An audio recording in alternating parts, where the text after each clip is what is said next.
전통무협물 무림천하 제31화 잠룡의 외출. 고요하면서도 깊은 울림을 주는 대금 소리가 새벽 안개처럼 낮게 깔린다. 이른 새벽 산새들의 지저김이 들려오고 대나무 잎이 바람에 스치며 서글픈 소리를 내기 시작한다.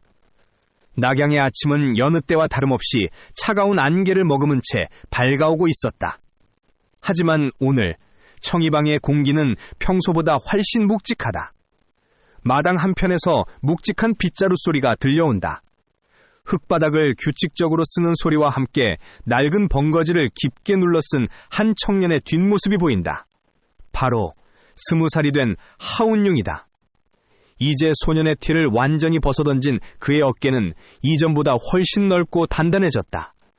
벙거지 그림자에 가려진 그의 눈은 맑고 깊어 마치 세상의 모든 이치를 꿰뚫어보는 호수와 같았다. 그는 지난 2년 동안 자신의 힘을 철저히 감추었다. 하지만 그 내면에는 하늘과 땅의 기운을 하나로 모은 강력한 힘, 천지대전 육성의 경지가 조용히 소용돌이치고 있었다. 운명이 빗자루질을 멈추고 잠시 하늘을 올려다본다. 그의 시선 끝에는 구름에 가려진 화산이 걸려 있었다. 그는 아주 낮고 차분한 목소리로 혼잣말을 내뱉는다. 20살, 드디어 때가 되었군. 서역에서 멈췄던 그 피 묻은 수레바퀴를 이제 중원에서 다시 굴려야 할 시간이다. 그때 안개를 헤치며 다가오는 당당한 발자국 소리와 함께 부드러운 옷자락 소리가 들려온다. 안개를 뚫고 나타난 여인은 남색 무복을 단정하게 차려입은 설란이었다. 그녀 역시 20살이 만개 한 꽃처럼 눈부시게 성장했다. 청이방의 먼주로서 보낸 시간은 그녀에게 여왕과 같은 위엄을 선물했다. 그녀가 걷는 길마다 서슬퍼런 기운이 아른거려 주변의 단원들은 감히 고개를 들지 못할 정도였다. 그녀는 부드러운 듯 힘있는 목소리로 운용을 부른다. 운용아, 마당질은 그만하거라.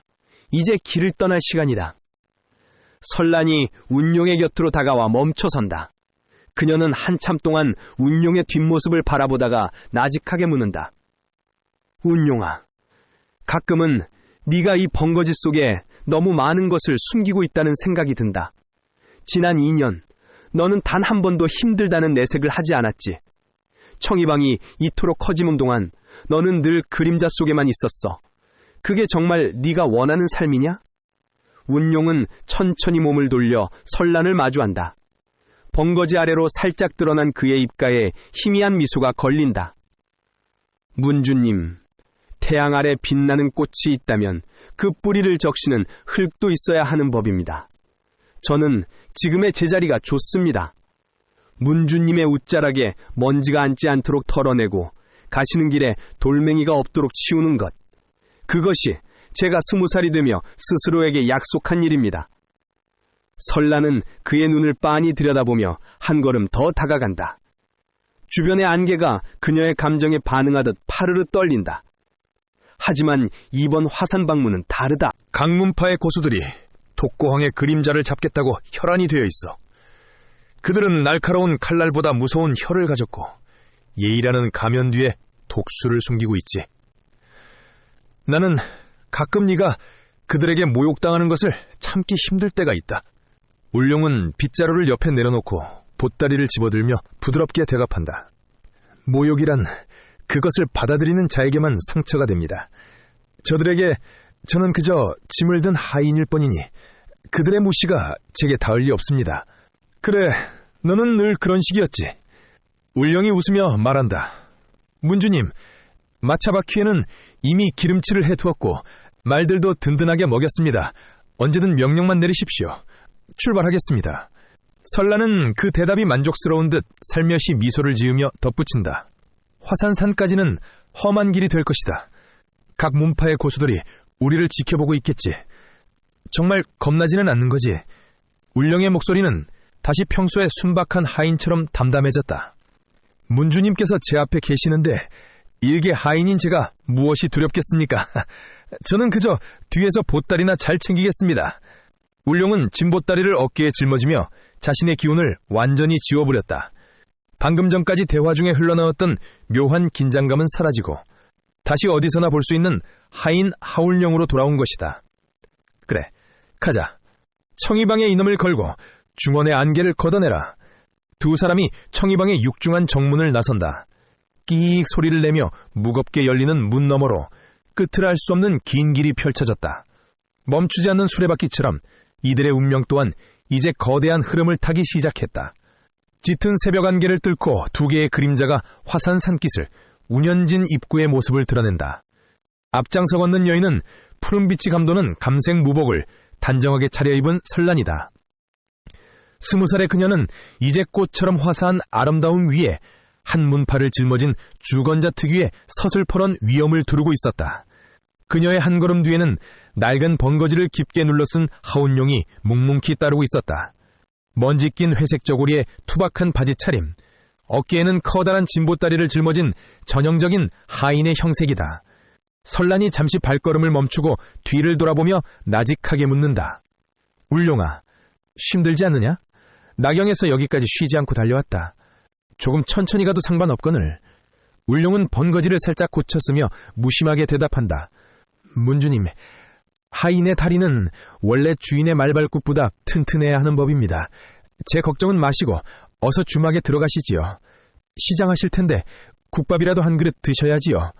설란은 그의 대답에 작게 한숨을 쉬며 다시 길을 재촉한다. 그녀는 알고 있었다.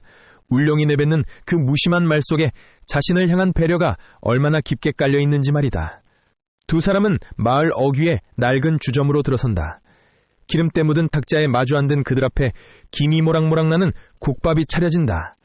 설란은 젓가락을 들여다 말고 주변에서 노골적으로 훑어보는 사내들의 시선을 느끼며 눈살을 찌푸린다. 운용아, 사람들이 우리를 보는 눈빛이 예사롭지 않구나. 화산파에 도복을 입고 저토록 비릿한 살기를 내뿜다니. 운용은 국밥을 크게 한술 뜨며 태연하게 속삭인다. 그저 배고픈 개들이 고기 냄새를 맡은 것뿐입니다. 문주님께서는 귀한 음식이 식기 전에 어서 드십시오. 개 짖는 소리에 귀를 기울이실 필요는 없습니다. 짖는 개는 무는 법을 모르니까요. 하지만 평화로운 식사 시간은 그리 길지 않았다. 술판을 벌이던 덩치 큰 사내가 비틀거리며 다가와 운용의 탁자를 거칠게 내리친다. 어이, 거기 번거지! 네 상전은 이렇게 고운 여인인데 하인놈 꼴은 왜 이 모양이냐? 야, 보따리 속에 든 게 다 네 놈 물건은 아닐 테고 우리 형님들 술값이나 좀 보태야겠다. 사내는 말을 마침과 동시에 운용의 멱살을 잡아채 바닥으로 내동댕이 친다. 운용은 충분히 피할 수 있었음에도 일부러 힘없이 바닥을 뒹굴며 비굴한 표정을 짓는다. 아이고 나으리, 살려주십시오. 저는 그저 짐을 나르는 하인일 뿐입니다. 일부러 그런 것이 아니니 제발 화를 푸십시오. 사내의 발길질이 운용의 옆구리에 꽂힌다. 둔탁한 타격음이 들을 때마다 운용은 고통스러운 듯 몸을 웅크리며 신음한다. 입가에서 붉은 선혈이 흐르는 것을 본 사내가 비열하게 비웃는다. 하하하하하, 이 녀석 보게 맷집 하나는 좋구만. 야, 더 세게 밟아주라. 낙양 청이방 하인놈은 매도 잘 번다고 소문을 내주마. 설란의 눈에서 푸른 안광이 뿜어져 나온다. 그녀가 탁자를 내리치며 서늘하게 일갈한다. 주점 안의 모든 소음이 그녀의 목소리 한 번에 씻은 듯 사라진다. 그 더러운 발을 당장 치우지 못하겠느냐? 화산의 이름을 팔아 도적질을 일삼는 자들이 감히 매 사람에게 손을 대다니. 너희의 그 오만함이 어디까지 가는지 보겠다. 사내가 설란을 보며 낄낄거린다. 그는 설란의 미모에 취한 듯 음흉한 눈빛으로 다가와 검자루를 건드린다. 어이구, 청란 문주님께서 화가 나셨나? 계집애가 무서워봤자 얼마나 무섭다고. 너도 같이 손봐주랴. 그 고운 얼굴에 상처라도 나면 어쩌나 몰라. 그 말이 끝나기도 전에 설란의 신형이 나비처럼 날아오른다. 그녀는 검을 뽑지도 않은 채 소매를 휘둘러 쇄도하는 적들의 검을 튕겨낸다. 설란의 손가락 끝이 허공을 가를 때마다 푸른 강기가 사내들의 혈도를 정확히 타격한다. 바닥에 웅크리고 있던 운용은 번거지 틈새로 그 광경을 유심히 지켜보며 평가한다. 내공의 운용이 이전보다 훨씬 부드러워졌군. 힘을 억지로 쥐어짜는 게 아니라 흐름을 타고 있어. 저 정도면 화산파 중견 제자 서넛은 우스울 정도다. 내 가르침을 헛되이 받지는 않았구나. 설란의 우아한 발차기가 마지막 사내의 턱을 명중시키자 주저마는 순식간에 정적에 휩싸인다. 사내들은 바닥을 뒹굴며 고통을 호소했고 설라는 흐트러진 무복을 가다듬으며 운용에게 다가간다. 그녀의 손이 미세하게 떨리고 있었다. 운용을 향한 걱정과 적들을 향한 분노가 뒤섞인 탓이다. 운용아, 괜찮으냐? 왜 저런 자들에게 고스란히 맞고만 있는 것이냐? 네가 마음만 먹으면 충분히. 설라는 뒷말을 삼켰다. 운용이 입술에 손가락을 대며 조용히 고개를 가로지었기 때문이다. 운용은 절뚝거리는 연기를 하며 천천히 일어나 짐을 챙긴다. 문주님, 하인이 주목 좀 맞는 게 무의 대수입니까? 덕분에 저놈들의 뒤에 누가 있는지 실력이 어느 정도인지 파악했으니 남는 양사입니다. 제 몸보다는 문주님의 검끝이 무뎌질까 그것이 더 걱정입니다. 설라는 화가 난 듯 보였지만 운용이 건네는 은자 주머니를 받아들고 계산대로 향한다. 운용은 주머니를 일부러 크게 흔들며 은자들이 부딪히는 소리를 주점 안에 퍼뜨린다. 그 소리는 고요한 주점에 탐욕이라는 불을 지피는 신호탄과 같았다. 주모, 여기 밥값하고 부서진 탁자값입니다. 은자가 좀 많으니 잔돈은 남겨두시오. 우리 문주님 잠자리가 불편하지 않게 방이나 깨끗이 치워주면 좋카오. 그 모습을 지켜보던 어둠 속의 눈동자들이 번뜩인다. 설란과 운용은 주점 2층의 방으로 올라간다. 방 안에서 설란이 낮은 목소리로 묻는다. 일부러 은자를 보여준 것이냐? 밤에 쥐새끼들을 불러들이려고 이 좁은 방에서 피를 보겠다는 뜻이냐? 운용은 창밖에 짙은 안개를 응시하며 담담하게 대답한다. 청소를 한 번에 하는 게 편하니까요. 흩어져 있으면 쫓아다니기 번거롭지 않습니까? 문주님은 눈을 좀 붙이십시오. 바람이 좀 불겠지만 금방 고요해질 겁니다. 제가 문 앞을 지킬 테니 걱정 마십시오. 설라는 운용의 단호한 뒷모습을 보며 복잡한 표정으로 침상에 앉는다. 밤이 깊어지자 안개를 뚫고 검은 그림자들이 창문을 넘어 소리 없이 스며든다. 칼날이 달빛을 받아 서늘하게 빛나고 살수의 숨소리가 공기를 가른다. 침상 근처 바닥에 앉아있던 운용이 소리 없이 몸을 일으킨다. 그의 손에는 날에 썼던 물기 젖은 수건 한 잔이 들려있다. 주인을 잘못 찾아왔군. 여기는 너희 같은 쓰레기들이 넘볼 자리가 아니다. 지옥으로 가는 길은 내가 직접 열어주마. 자객이 검을 휘두르기도 전에 운용의 수건이 채찍처럼 뻗어나가 그의 손목을 낚아챈다. 뼈가 으스러지는 소리와 함께 자객이 입을 틀어막으며 쓰러진다. 운용은 보이지 않는 신법으로 방안을 누비며 침입자들을 하나둘씩 잠재운다. 수건이 허공을 가를 때마다 날카로운 파공음이 주점의 정적을 깬다. 운용의 움직임에는 자비가 없었다. 단 한 번의 휘두름에 적의 숨통을 정확히 끊어놓았다. 상황이 정리되자 방 밖에서 설란의 목소리가 들려온다. 그녀는 이미 깨어 모든 상황을 지켜보고 있었다. 운용아, 다 끝났느냐? 시끄러운 벌레들은 다 치웠고? 운용은 번거지를 다시 눌러쓰며 평소에 순박한 말투로 대답한다. 방금 전에 귀신 같은 살기는 온데간데 없었다. 예, 문주님, 먼지가 좀 날려서 털어냈을 뿐입니다. 이제 방이 좀 깨끗해졌으니 안심하고 주무십시오. 내일 아침엔 맑은 공기를 마실 수 있을 겁니다. 화산의 안개는 더욱 짙어지고 두 사람의 운명은 이제 화산 본산의 거대한 폭풍 속으로 향하고 있었다. 울룡은 어둠 속에서 자신의 손을 내려다보며 다짐했다. 아침 일찍 준비를 마치고 마차에 올랐다. 거대한 고목들이 성벽처럼 둘러싼 화산의 깊은 숲속길이다. 안개가 자욱한 화산의 험준한 오르막길, 복면을 쓴 10여 명의 살수들이 뿜어내는 살기는 안개를 타고 피부에 닿을 듯 서늘하게 스며들었다. 그들에게서 풍기는 위압감이 보통이 아니다. 이는 산전수전 다 겪은 고수들에게서나 느껴지는 서늘한 압박감이었다. 그들은 길을 막고 주위에 흩어져 청이방의 마차를 노려보고 있었다. 울룡은 마차를 세웠다. 번거지 아래로 차가운 눈빛을 번뜩이던 그는 마차 안에 설란에게 짧은 눈치를 준다. 때가 되었다는 신호였다. 설란은 마차문을 열고 나와 차갑게 가라앉은 눈으로 적들을 쏘아보았다. 비록 가문 대대로 내려온 아미파의 검수를 쓰지만 그녀는 현재 무림의 신흥 세력인 청이방을 이끄는 문주였다. 너희는 누구냐? 감히 이곳이 어디라고 화산 길목에서 청이방의 앞길을 막는 것이냐? 설란의 일갈에도 복면인들은 대답 대신 무거운 침묵으로 답했다. 우두머리로 보이는 자가 검을 천천히 뽑아들자 주변의 안개가 검길을 따라 소용돌이치며 흩어졌다. 내력이 검끝에 응축되어 단단한 빛을 이루는 고차원의 경지였다. 저들은 단순한 자객이 아닌 강호에서도 손꼽히는 최절정 고수들이었다. 누구의 사주를 받았는지 모르겠으나 당장 길을 비켜라. 청이방의 이름을 더럽히는 자는 용서치 않겠다. 설란의 외침에 우두머리가 낮게 엎조렸다. 길을 묻지 마라. 네가 갈 길은 화산의 정상이 아니라 저승길뿐이니 청이방의 파죽지세도 오늘 여기서 끝이다. 설란은 보검 청란을 뽑아들며 호흡을 가다듬었다. 청이방을 이끌며 수많은 대결을 겪었지만 이토록 정제된 살수들의 포위망은 처음이었다. 특히 저들이 펼치는 진법은 공기를 수축시켜 선란의 기운 흐름을 압박하고 있었다. 그때였다. 벙거지를 깊게 눌러 쓴 울룡이 갑자기 비명을 지르며 선란의 소매 끝동을 붙잡았다. 그는 다리를 후들거리며 선란의 등비로 바짝 몸을 숨겼다. 아이고 방주님, 저 사람들 눈빛 좀 보세요. 저 시퍼런 칼날이 나를 향하고 있네. 아이고 나 죽네.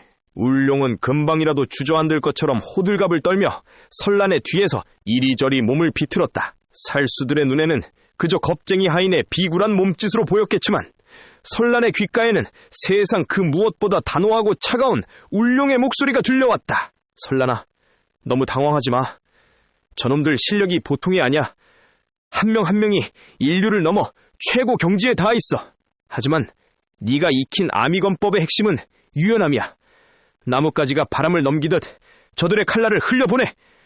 내가 뒤를 봐줄 테니 넌 오직 네 앞에 흐름만 읽어. 최절정 고수 셋이 동시에 지면을 박차며 쇄도했다. 그들의 검이 허공을 찢으며 거대한 압력을 몰고 선란의 전신을 노리고 날아들던 찰나 울룡이 뒤에서 요란스럽게 비명을 지르며 발을 헛디딘 척 몸을 날렸다. 어이구야, 사람 살려. 울룡은 바닥을 대굴대굴 구르며 살수들의 발밑으로 파고들었다. 겉보기엔 겁에 질려 나뒹구는 꼴이었지만 사실 그의 몸놀림은 적들의 정교한 포위망을 교묘하게 방해하고 있었다. 살수 하나가 선란의 옆구리를 찌르려던 순간 구르던 울룡의 팔꿈치가 살수의 발목을 정확히 툭 쳤다. 어이구, 미안합니다요. 앞이 안 보여서 그만. 중심을 잃은 살수가 비틀거리자 선란은 그 기회를 놓치지 않고 아미건법의 정수를 펼치기 시작했다. 안개를 가르는 달빛, 선란의 검끝이 부드러운 곡선을 그리며 안개를 갈랐다. 아미파 특유의 섬세한 검로는 최절정 고수의 무거운 칼날을 부드럽게 감아주듯 흘려보낸 뒤 그 반동을 이용해 살수의 손목을 정확히 타격했다. 쇠조각이 부딪히는 소리 대신 부드러운 바람이 스치는 소리와 함께 적의 검이 허공으로 솟구쳤다. 이럴 수가. 하인놈 때문에 초식이 꼬이다니. 당황한 살수가 외쳤으나 이미 늦었다. 전투가 격렬해질수록 울룡의 어이구 소리는 끊이지 않았다. 적의 단검이 날아오면 어이구 깜짝이야 하며 고개를 숙여 피했고 그 단검은 울룡의 손끝에 살짝 튕겨 그대로 다른 살수의 어깨에 박혔다. 버들가지가 강물을 휘젓듯 선란은 울룡이 비켜난 찰나의 공간을 놓치지 않았다. 그녀는 버들가지가 바람에 흔들리듯 유연하게 몸을 회전하며 적들의 검망 사이를 빠져나갔다. 이어진 검끝은 뱀의 혀처럼 날카롭게 뻗어나가 최절정 고수들의 급소를 하나하나 지판했다. 좋아, 선란아, 지금이다. 아미의 절기, 높은 곳에서 쏟아지는 폭포처럼 내리쳐.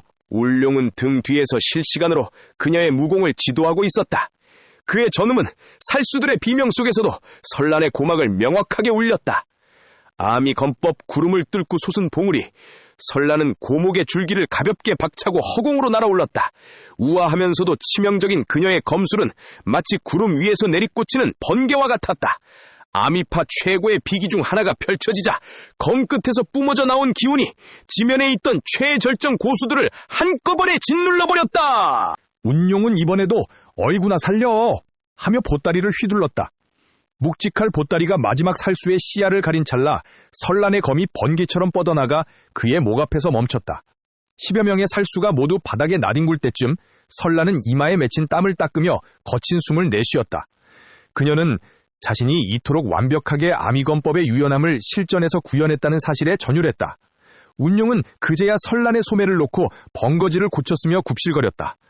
방주님, 세상에 정말 대단하십니다.